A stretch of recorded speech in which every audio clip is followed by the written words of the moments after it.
Hart Lewis, a fund manager at Maritime Incorporated, runs an emerging market fixed income hedge fund. The latest securities being evaluated by Lewis are African corporates. Due to the inefficiency of the corporate bond markets in which the issuers operate, security prices have not increased to reflect the early signs of recovery in the credit markets and economy. Lewis takes advantage of the information lag and purchases a significant number of corporate bonds for the fund. Bond prices immediately surge following the fund's purchase, leaving investors to question whether the firm has engaged in market manipulation. Has Lewis engaged in market manipulation? So we have no, yes for a reason, or yes for some other reason. So this is going to be no, answer A, and let's walk through why. So the key thing with market manipulation is intent. So his intent is taking advantage of the information lag and purchasing a significant number of corporate bonds. And if this were market manipulation, his intent would have to be something like buying the bonds to drive the prices up. However, he just wants to buy these because he thinks they're a good investment. Because they're relatively illiquid, it sounds like, it's driving up the price. So this is just a consequence of buying investments that don't trade a lot. And in reality, the question says they've not increased to reflect the early signs of recovery in the credit markets and economy. This is still relatively an opinion, so it's not Lewis is acting on their opinion that these things are true. These aren't necessarily truths, and he may not end up making money on these corporate bonds if he was doing this to drive the price up and then sell them to other investors. That's where this would become an issue. Answer A. Concerning the acceptance of gifts, the CFA Institute, A, discourages customary business-related entertainment. I would lean towards ruling this out. We don't want to be taking excessive gifts from other party, but this is customary business-related entertainment. So the CFA isn't that strict on this, so I would lean towards ruling that out. B, encourages setting a strict value limit for acceptable gifts. That sounds like a better answer than B, than A. It gives us some guidelines for what us or our employees can consider as an acceptable gift. And C, encourages accepting gifts from parties other than clients.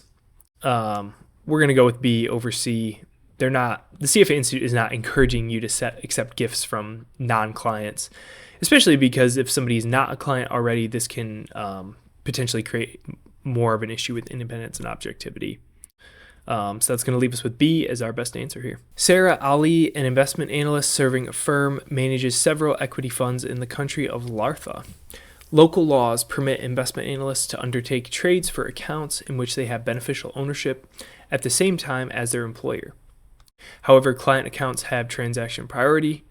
Ali has identified Gerard Tech's stock as attractive for her investment portfolio, the firm's equity fund, and her client accounts.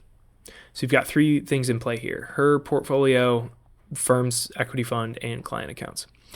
To claim compliance with the code and standards after allocating the stock to client accounts, Ali is most likely required to purchase the stock in the following order: A, herself, followed by her employer.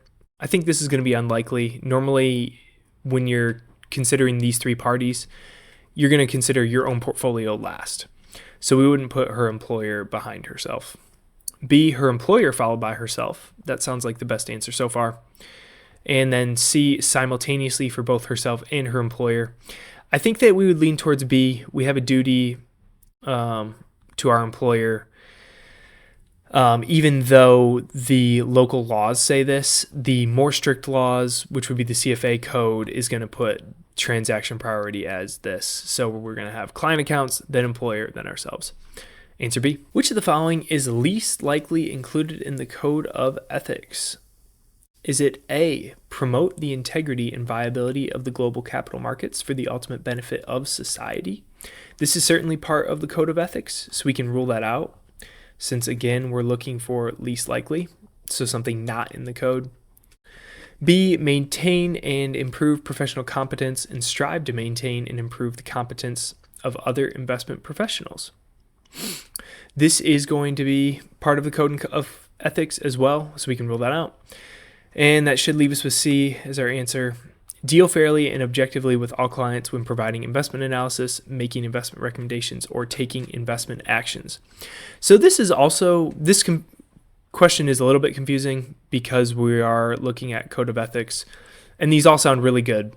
However, this is why it's important to read the full code of ethics and also understand the difference between that and standards of professional conduct. So this is going to fall under the standards of professional conduct. You as a working professional, you obviously need to deal fairly and objectively with all clients in providing an investment analysis, etc. However, these two are specifically included in the code of ethics. This one is not. Answer C. Which of the following statements is most likely correct regarding compliance with the GIPS standards? A. Obtaining verification is not mandatory. This is correct. Obtaining verification is not mandatory, so it looks like that'll be our answer. It's strongly encouraged and probably a good idea as a firm to have a third party look at your compliance as well, but it's not mandatory. B. Compliance with the code of ethics and standards of professional conduct is mandatory. This is not going to be correct. You don't have to technically comply with these in order to comply with the GIPS standards. GIPS is related to performance and performance presentation, not how a firm is run ethically. And C, the GIPS standards are comprehensive, addressing the unique characteristics of each asset class. This is going to be incorrect as well. They're not necessarily comprehensive. It's general guidelines to help you put out good, compliant, fair performance presentation so that it's not confusing for clients and it's standardized across other firms. Answer A. Regarding the definition of the firm, which of the following is the least likely an aspect of the definition concerning GIPS standards requirements? So least likely, meaning two of these are part of the definition of the firm. A. Firms must revise aggregate results over some time. This is related to performance and performance presentation, not necessarily the definition of the firm. So I'd lean towards this as our answer so far. Let's make sure we can rule the others out. B. Firms must engage in investments or the managing of capital. That is going to be an aspect of the definition of the firm. You have to be managing investments or capital in order to be part of the GIPS standards. And C, reporting of total firm assets must be the composite of the market value of all assets being managed by that organization. That's also going to be part of this. So we're going to go back to answer A and saying this is not going to be part of the definition of the firm, but these other two will. Josh Packman manages accounts on behalf of several clients on the island of Mermania. Mermania does not have any policies on the frequency at which clients must be provided with statements showing the funds and securities in custody. Packman should most likely provide these statements at least quarterly, semi-annually, or annually. So since the country he's living in or island he's living on doesn't have a policy here, we need to go with a more strict policy, which would be the CFA Code and Standards. And the CFA Code and Standards advises at least quarterly. So we will go with answer A. Martina Gibbons is a CFA Level II candidate. During an interview, Gibbons makes the following two statements. Statement 1, I've completed the first 2 levels of the CFA program. This is a good statement. This is not a good statement. She has not completed the first 2 levels. She's a Level 2 candidate. So this is likely some type of violation. We'll keep that in mind as we get through. Statement 2, the CFA program overstresses areas such as financial analysis, which I believe are unnecessary at the Level 1 stage. So this is just Martina's opinion. So there's nothing necessarily wrong with this. She doesn't give any information away about any specific exam she took. This is just her opinion that we don't need to be doing this in-depth level of financial analysis at Level 1. So which of the following statements most likely represents a violation of the standards relating to responsibilities as a CFA Institute member or CFA candidate? So statement 1 a violation, statement 2 a violation, or both of these are violations. As we've already gone through, this statement 1 was a violation. Statement 2 is okay because she's just expressing her opinion. So we rule out B and C. Go with answer A. A fixed income trader observes that 6-month treasury bills are trading at lower prices than 6-month treasury strips. He immediately starts buying and selling treasury bills and strips respectively with computer programs. The trader has most likely. So we've got not violated, violated, or violated. And it looks like the thing that we're considering whether we violated is market manipulation. So under the violated answers, we have market manipulation by carrying out too many trades. You can do as many trades as you want. There's no really reason to have a violation for market manipulation because you did too many trades. Market manipulation comes with intent. So if you had the intent of manipulating the market by putting in fake trades or doing something to move the market, that's where we have issues. And this one is by carrying out the trades with the help of a computer program. Again, the computer program doesn't matter. I mean, algorithmic trading is everywhere today. People are trading with computer programs constantly. So we're going to rule out C. We're going to say this is not a violation.